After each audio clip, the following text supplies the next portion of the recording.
All right, we need to just get down to business. I'm watching this trailer. I mean, it's not a live reaction. I've seen the trailer once.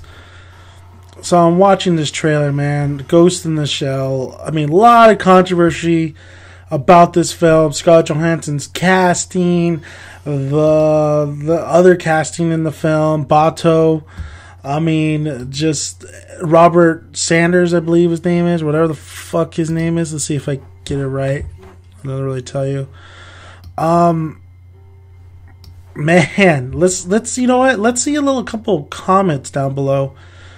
So I'm watching the Ghost in the Shell official trailer, 2017, Scarlett Johansson. I'm here at Zero Media. So let's go down to his comment section, see what everybody's saying about this trailer. Steel Angel Vicky said, okay, I retract my comment from the teaser. This looks ace. However, I'm disappointed about the lack of Scarlett's nipples. Yeah, that was a little weird. That's a little odd. I'm more worried now. It looks good by Scott Jenkins. It's obviously won't be better than the anime, but I'll still watch it. That's by Mirror Freak. Here we go. Armathan Shazir, whitewashing aside, the movie looks like it's going to be so fucking good. I love Scarlett. This reminds me so much of the original. Please don't suck. Exactly, I'm white. Tetsuo Wrath, you can blame the white Zionists. Okay, so I'm going to read one more. So no one bats an eye when they cast a white woman to play an Asian, but God forbid a black guy playing James Bond. That's true. Idris Elba. Okay, so I read a couple comments at Zero Media, so I'll have his link down below so you guys can check out the trailer. And I'll also have the link below down for the original Ghost in the Shell film. So you guys can see what Ghost in the Shell is all about, because Ghost in the Shell is hands down one of my favorite anime series of all time. It really revolutionized a lot of things, especially the movie industry. I mean, The Matrix was heavily influenced by Ghost in the Shell. The problem is Ghost in the Shell is now taking off in 2017 when a lot of this stuff we've already seen before. Now, going back to the trailer, you know, I'm one of the few that said that Ghost in the Shell could absolutely work as a film. There is a lot, pun intended, there's a lot of standalone stories in here. I mean, there's season after season, there's great stories, and you have great characters. You have characters that their soul is in the shell. And then with Scarlett Johansson's casting, there's a way to work around that. I mean, technically, she could have been an Asian woman in her original body. They transfer her soul to another prosthetic, so fully prosthetic. So maybe, you know, she wanted that body, or maybe they gave her that particular body. So she could have easily been an Asian woman beforehand. Bato's casting, however, has me shaking a little bit. The way he moves in this film, the way he looks in this film, a little disappointed on the way he looks in this film. I mean, Bato was one of my favorite characters in Ghost in the Shell. Of course, number one is the Major, Makoto Kusanagi. And, oh, man, I mean, I can't say enough about Ghost in the Shell. It is up there with a lot of just absolutely smart. It's just, I could say it's super smart, high tech. It's just one of the greatest up there with Akira. Akira is one of the the greatest film manga out there. So is Ghost in the Shell. The Ghost in the Shell anime series are great. But we're not talking about the anime series. We're talking about the movie. Now, I know things have to change for it to fit on the big screen. That has to happen with anime. With Ghost in the Shell, I don't think you can have it really change too much to fit into the big screen, because a lot of that material is really self-contained in like a film, in one film. I mean, you can go back to the original Ghost in the Shell film. Now, it's been a while since I've seen Ghost in the Shell, the original film. I've seen it maybe twice in my lifetime, but of course I've seen the anime series more. Ghost Complex, standalone Ghost Complex, what's it called? Second Unit. I mean, there's a lot of Ghost in the Shell series out there if you want to check it out. So when I'm watching this trailer, I'm just going to talk about the things that really worry me. And the things that really worry me is Bato doesn't look that great. I'll say that's right off the bat. Balto doesn't look that great. I'm just really disappointed with his overall look. I mean, he really does look goofy. He looks fucking goofy. I know Balto in the anime series, if you put him in real life, he's gonna look goofy. But I feel like they could have done a better job with Balto. But like I said, I'm gonna say the things about the trailer. That doesn't necessarily mean the movie's gonna be bad or good. You just have to watch the film for yourself. Once I see the film, then I will truly judge it. But from the trailer, I'm gonna have expectations from the trailer. My expectations from this trailer is that it might be a generic action film, honestly. A lot of the things that they showcase, yes, visually, there's a lot of cool visuals here and there, but it's shit we've seen before.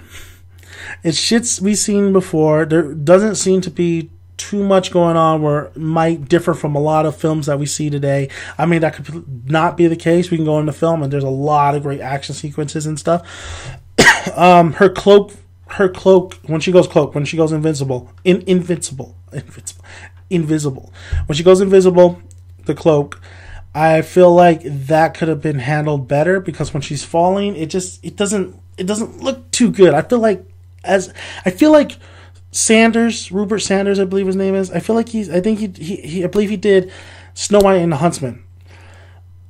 I feel like yes, this is the guy who had an affair with Kristen Stewart. Let's get that out of the way. I feel like he's just not the man. I wanted Steven Spielberg to take over this. If you've seen Steven Spielberg's Minority Report, he already had that type of tone and feel to like a Ghost in the Shell kind of world. I mean, of course, like just a little bit. I'm not saying like the whole thing, but I would have liked a Steven Spielberg to take hold of this. And I think he was very interested in like producing it and all that stuff. He might be actually one of the producers on here. But Rupert Sanders is a director that I don't really have too much confidence in, and I don't really place too much confidence in. A lot of times trailers will come out and a trailer will be good, and then once you see the film, it's generic, it's not as great, the action sequence is not as great, and I just feel like watching this Ghost in the Shell trailer, which I'm going to go back to right now. I'm just going to, right here. Let me break it down for you right now.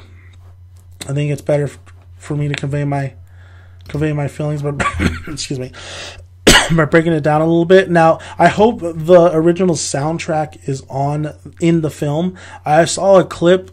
I think it was just like a fan-made clip, but of the original soundtrack from the film and the TV series. That soundtrack is absolutely, I would characterize as haunting beautiful.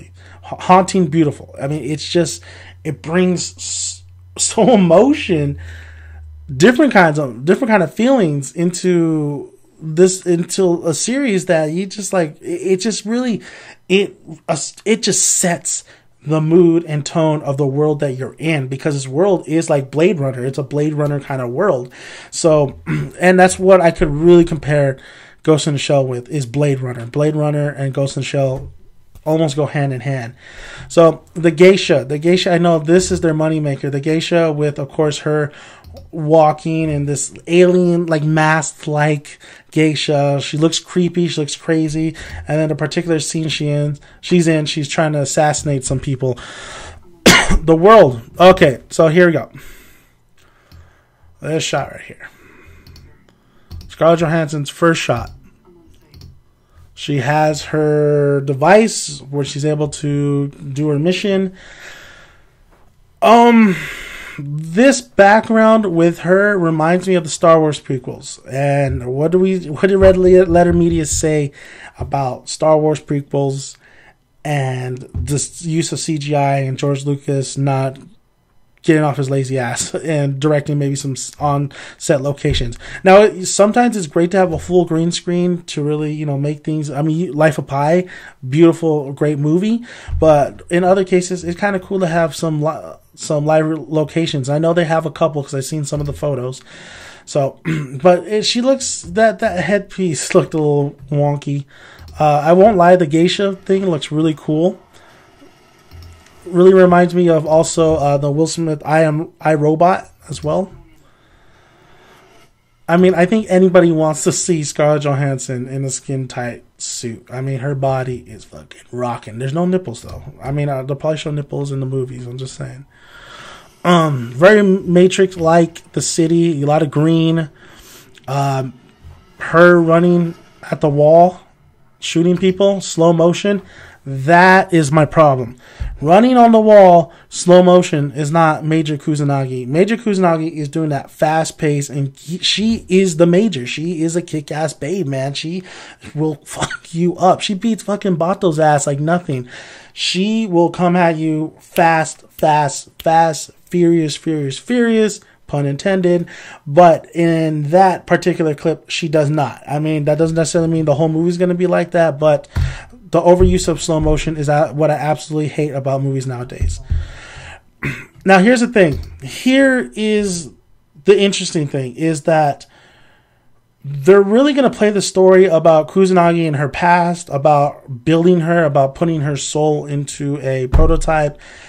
That was, if my memory is correct, in the film, the original film, that wasn't the case. In a lot of the series, it's hinted, and in one particular episode, it's told, but a lot of times it's a mystery. It's a mystery on how Kusanagi came to be. There's a lot of hints, there's a lot of symbolism, but it's just never straight told to you until the anime series and stuff. But the film itself, there's a much bigger threat. Her past, yes, is interesting, but that's not the main thing. The main thing is this particular villain, or the Laughing Man.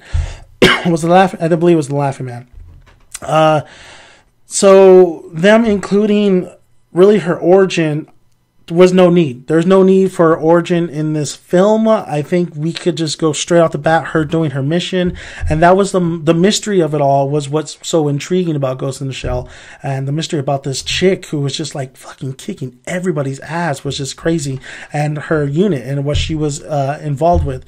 So I'm not feeling that. I'm not feeling bringing her origin and her past into it. I mean, Scarlett Johansson looks beautiful, as always. Does she look like Major Kusanagi? Not really, but... Alright, so pausing it right here. Looking at the background and looking at her walking in the city, I believe, of Tokyo, or whatever it is placed at. This reminds me of... what's that movie called? Colin Farrell. Total Recall. This reminds me of Total Recall, but sadly not the original, the newer one. This reminds me of the newer version of Total Recall. I wish I could show you this right now. I don't know how to do that, but I'm looking at the shot. I'm at 50 seconds right now. I'm looking at the shot. I'm not going to edit it because I'm too tired. Of her walking down the street, and there's a lot of things going on. There's a lot of holograms and stuff, but this reminds me a lot of Minority Report, the remake, and that's not a good thing. Very cool lighting though. Really like the lighting in here. They are presenting a lot of stuff. Interesting that Scarlett Johansson's gonna kiss another woman, Cyborg, I believe. Yeah, they want to play that section. They want your asses to be in these theaters. That was just basically for them wanted you to go to the theater to see her kiss another girl.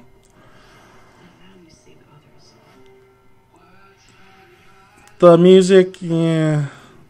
Okay, so they're showing you a little bit of a clip when the famous scene where she's in her cloak and she's kicking everybody's ass. And there's one particular scene that's to do with the tank.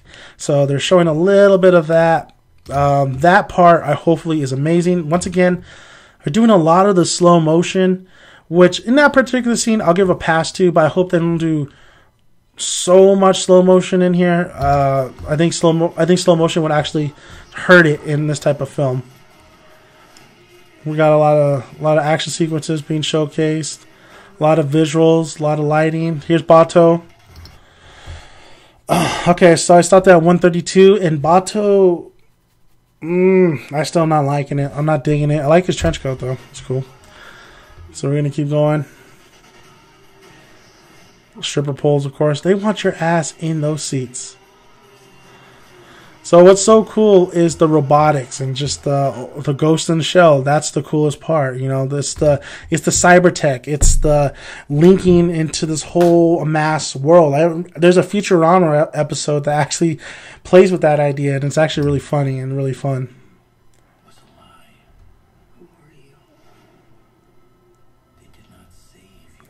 You got to understand that they don't talk. They're not talking. They're talking within. You got to think that this is you get plugged in like the Matrix, and you're just in an internet. You're basically in an internet trying to find this one person who's hacking and who's cyber terrorism. It's cyber terrorism. This is what this film is all about. It's cyber terrorism, assassinations, and cyber terrorism. I like how they kept the symbol though of Ghost in the Shell, the title. But yeah, listen. I really hope this film is fantastic. I really want this film to do good. I absolutely want this film to do good because I'm one of the, I think, few that believe that anime has a chance and with capable hands can go on the big screen. It can go on the big screen. It just needs to be in capable hands in a capable studio. I'm going to keep saying it. All you need is kill. Edge of Tomorrow, fantastic film, bombed at the box office, but I don't think a lot of people realize that film was actually really, really, really good that year. A lot of praise through critics, even praise through audiences. It was a really great film, just bombed in the box office. I haven't seen Speed Racer. Speed Racer, a lot of people actually really enjoyed. But with Ghost in the Shell, it's an actual film. Like, it could really, really set this anime to big screen movement. It can really get it going. But here's the thing, like I always say, longer anime cannot work. Smaller, self-contained stories animes can work. And Akira can work, but like I said, you have to really treat the material with respect, and you need more than one film. I know they did it with the live anime adaptation of it, but when watching the anime, you're still missing a lot of material from the manga. The manga is fantastic. And with the films, you got to at least make that a trilogy. So it could work. We'll see if it does. I'm still going to watch Ghost in the Shell. I'm a huge fan of Ghost in the Shell. Just my anticipation for this film is not very high because it looks very generic to me. There's a lot of things I've seen before done. Well, no, I don't want to say better, but a lot of things I've seen before. So hopefully this happens. Hopefully the anime, a lot of Hollywood does take hold of anime, but they treat it with respect. And Death Note could be a great one as well, but you got to treat it with respect. And you can't be whitewashing is ridiculous. It's really starting to get on my nerves. I mean, you had the Ancient One in Doctor Strange, which she did, what's her name, Tilda, did a great job in there, but you know, why couldn't an Asian actress come in? Why does Hollywood have to really do that? You already had Benedict Cumberbatch come in, so he's the name right there. So with Ghost in the Shell, you already had Scarlett Johansson, but with Bato, I mean, you have to make the whole cast, the rest of the cast, at least diverse. And they have a couple casting here diverse, but I understand with Scarlett Johansson, but I don't understand with the Bato casting. I don't understand a lot of different kind of casting that's happening in Hollywood, but thank you guys for listening to Dad Making That Son. Good night. Good luck. I don't know why I said that. See you guys later.